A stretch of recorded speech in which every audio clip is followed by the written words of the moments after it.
way to Memphis, but on the way we've stopped off at the Cigar Box Guitar Festival in New Orleans, where a lady has just closed the show. She's done it 2 years in a row now. She loves her cigar boxes, and it's the first time I've had the pleasure to see her. She's on her way to Australia later in the year. Samantha Fish, welcome to Blues on the Hill. Thank you so much for having me. Absolute pleasure. Now, tell us about your love for cigar box guitars. The second time you've done this festival now, when did you fall in love with cigar box? You know, probably when I was like 17 years old, maybe 18. I think my first introduction to them was at the King Biscuit Blues Fest in Helena, Arkansas, and I saw a bunch of musicians playing them on the midway. Not on the main stage, but on the midway. And like, it was really cool because there was such a guttural sound to it. I learned a lot about blues through cigar boxes. That's awesome. And now the exciting thing that's happening with you at the moment is Wild Heart Records. So has that been a dream to have your own label, and now you've made it a reality? Yeah, absolutely. I've always wanted to have a label. I've always wanted to produce records, and damn, dude, I'm really lucky. I get to do this. And your first signing, we saw him tonight. Yes. Jonathan Long. I got the album last year, came out last year, and I've been spinning it ever since. Good. Awesome. Where did you find Jonathan? Jonathan is from Baton Rouge. My manager, Ruben Williams, has been working with Jonathan for a couple years now, and he hooked us up, and we've just really been kindred spirits. You know, we have the same love for guitar and blues music, but also, you know, different other styles of music. He's got some incredible rock and roll pop sensibilities, and he's an amazing songwriter. So, you know, we've really been having fun working together.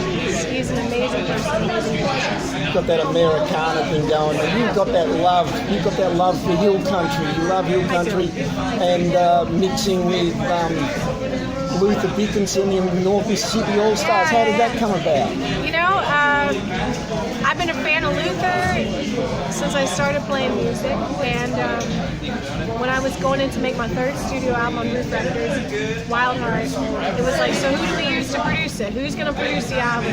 We kind of ran the gamut of like producers that we knew, and me and Ruben were like, dude, I loved the World Boogie Is Coming, the record that they had just put out. It's awesome, isn't it? And they produced it themselves. I was like, you know, I just love the quality of that album. It's so fun. Like, let's see if Luther will play it. And he was game, and that's how I hooked up with him. And it started a really nice, long relationship. We've done 2 albums together. Yeah, well, they came to Blues Fest, of course. They blew everyone away at Blues Fest as well. Good. Now, one last question. Take me all the way back to when you first discovered the blues. When did it come into your life? Whew. Flashback time. I think it's always been there, but you just don't, you don't know it. When you start learning how to play guitar, and I grew up in a musical family. We always had music going on. I grew up on the radio. Everything on the radio is inspired, influenced by blues. You know, I grew up on classic rock and roll. All those guys, you know, Keith Richards, Angus Young, Mike Campbell was one of my favorite guitar players from Tom Petty and the Heartbreakers. And it seemed like they learned so much from those blues cats.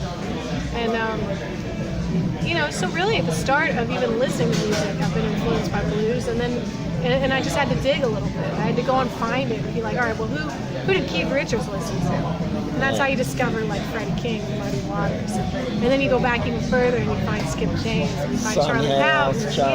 Charlie Patton. And it's like, that's how you find the real stuff. And so I feel like it's everywhere. It's in everything we do because it's the start of of American music. And self-taught guitar? I'm self-taught. Yeah. Just off records, Yeah, listening to stuff and feeling music off of like what I hear and watching people and being like, all right, so that's a cool thing. I'm mostly self-taught, just like play by ear. And the intensity. What about the intensity with your playing and everything? Well, you know, playing guitar is like singing. It's another voice. So, you know, you got to say something melodic and say something people can remember. And, you know, if I don't believe in what I'm playing, nobody else will. So, I don't know. It's just another voice I use to express myself. I guess that the passion thing just sort of is a side effect of that. And with this career you've had, of all the things that have happened to you musically, is there one thing that stands out? Is there one thing where you pinched yourself and just said, can't believe this is happening? There's happened a lot, actually.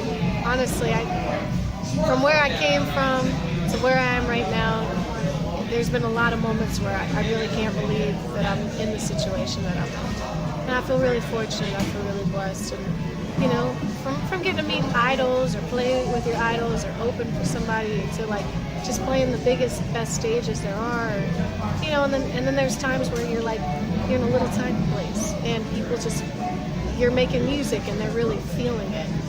And that's probably the coolest thing, is when you're giving something out and you can, and they're giving something back. There's a synergy with music. Yeah, Live music. the energy you've got and the love, you know, that your audience have.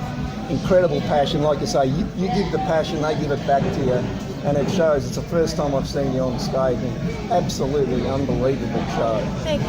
Thank you. Thank you so much.